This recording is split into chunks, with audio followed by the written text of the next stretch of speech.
Hello hi friend नमस्कार मो पूजा आपण मानक स्वागत करछि मो चैनल को। आज आम आसीचु पंचलिंगेश्वर बालेश्वर रे पंचलिंगेश्वर बहुत फेमस। तो एबे तो चलछि पिकनिक दिन सब लोक माने तो बहुत आड़े बहुत जगह बुलुचंती। आमे भी भाई बालेश्वर पंचलिंगेश्वर देखि नथिलु तो सेति भाई बुलबा पई चली आसिलु। बाप रे सेठारे जे भीड़ बहुत लोक आसीथिले बहुत भीड़ होइतला बहुत लोक पिकनिक मध्य करछंती। तापरे आमे सीढ़ी उठिबा पई गलु। बाप रे से सीढ़ी उठिला बेलको गोड़ हाथ जेमिति कौन कौन हो गला। बाप रे जेमिति जेमिति करिकी सीढ़ी तो उठी पड़लु। तापरे गला बेलको बहुत भीड़ सेठारे ठाकुर को कौन देखिबु सेठी धीरे टिके बसिलु। तापरे जो ओम लिखा हिची सेठी ही ठाकुर अछंती सेठारे आमे देखिलु लोक बहुत भीड़ अछंती। तापरे आमे से भीड़ रे लाइन में न जाई साइड रे आसी ठाकुर को दर्शन कर सारिबा परे सेठारे आमे समस्त रील्स बनैलु फोटो उठैलु तापरे पळि आसलु। सेठारे लोक माने सब मानसिक करछंती सेठारे नमस्कार होउछंती सब ठाकुर बाहर सब करा जायछि पत्थर काटी सब सुंदर रास्ता तैयार करा जायछि। बहुत भल लागिला मन जगह को बुली आसलु।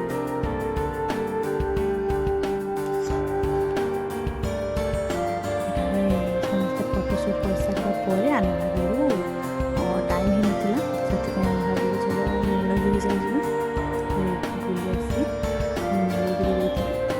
ନୀଳଗିରି କ୍ଷୀରଚୋରା ଗୋପୀନାଥ ମନ୍ଦିର ଆଉ ଏମାନେ ଯାଇଥିଲୁ। ଦେଖନ୍ତୁ ଶ୍ରଦ୍ଧା କେମିତି କାନ୍ଦୁଛି ତାର ନାହିଁ ଗୋଡ଼ ବଥା କଲାନି। ଦେଖନ୍ତୁ ବହୁତ ସୁନ୍ଦର ପାହାଡ଼ ଏରିଆ ବହୁତ ସୁନ୍ଦର ଦୃଶ୍ୟ ଏଠାରେ ସିନେରୀ ବହୁତ ସୁନ୍ଦର ଆସୁଛି। ଲୋକମାନେ ସମସ୍ତେ ବୁଝିବୁଝା କରୁଛନ୍ତି ଆମେ ମାନେ ବଣଭୋଜି କରିପାରିଲୁନି ଆମେ ଖାଲି ବୁଲାବୁଲି କରିବା ପାଇଁ ଆସିଥିଲୁ। ଏବେ ଆମେ ପହଞ୍ଚିଗଲୁ ନୀଳଗିରିଙ୍କ ମନ୍ଦିର ଜଗନ୍ନାଥ ମନ୍ଦିର।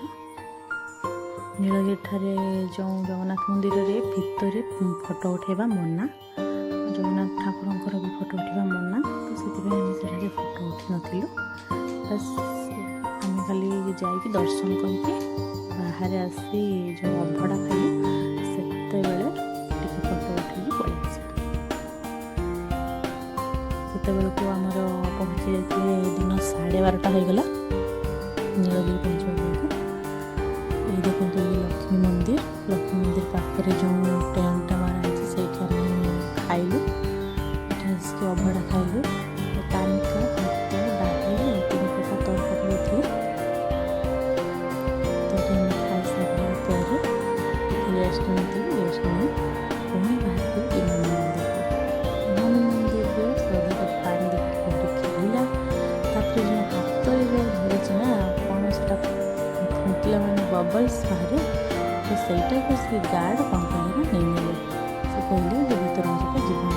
ସେଥିପାଇଁ ସେ ଟିକେ ମନ ଦୁଃଖରେ ଚିନ୍ତାରେ ଚାଲିଗଲା ଭିତରକୁ ତୁମର କିଏ ନେଇଯିବ ନା କ'ଣ। ତାପରେ ଆମେ ଭିତରକୁ ଗଲୁ।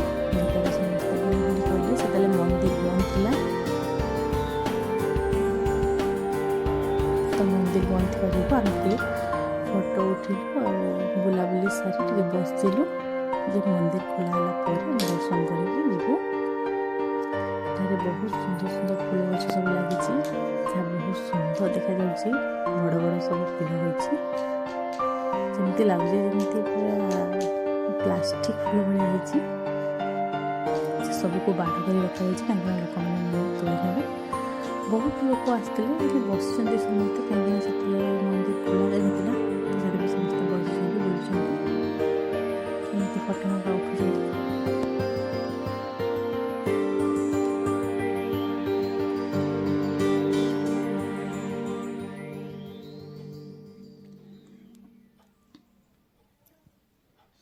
ଆମେ ଏଠୁ ବୁଲାବୁଲି ସାରି ସାରିଲା ପରେ ଆମେ ଏବେ ଚାଲିଲୁ କ୍ଷୀରଚୋରା ଗୋପୀନାଥଙ୍କ ମନ୍ଦିର। ସେଠାରେ ଗଲା ବେଳକୁ ଠାକୁରଙ୍କ ପାଖରେ ପହଡ଼ ଲାଗିଥିଲା ସେଠାରେ ବି ଲାଇନ୍ ଚାଲିଥିଲା। ତ ଆମେ କ'ଣ କଲୁ ନା ସେଠି ଛିଡ଼ା ହେଲୁ କିଛି ସମୟ ତାପରେ ଲାଇନ୍ ଛଡ଼ା ହେଲା ପରେ ଆମେ ଯାଇ ଭିତରକୁ ଦର୍ଶନ କରିଥିଲୁ ଆଉ ଚାରିପାଖେ ବୁଲିଥିଲୁ। ଧନ୍ୟବାଦ। ପ୍ଲିଜ୍ ମୋ ଚ୍ୟାନେଲକୁ ସବସ୍କ୍ରାଇବ୍ କରିବେ ଆଉ ମୋର ଭିଡ଼ିଓ କେମିତି ଲାଗୁଛି ଆପଣମାନଙ୍କୁ ପ୍ଲିଜ୍ କମେଣ୍ଟରେ ମାଧ୍ୟମରେ ଜଣାଇବେ। Thank you. ଜୟ ଜଗନ୍ନାଥ।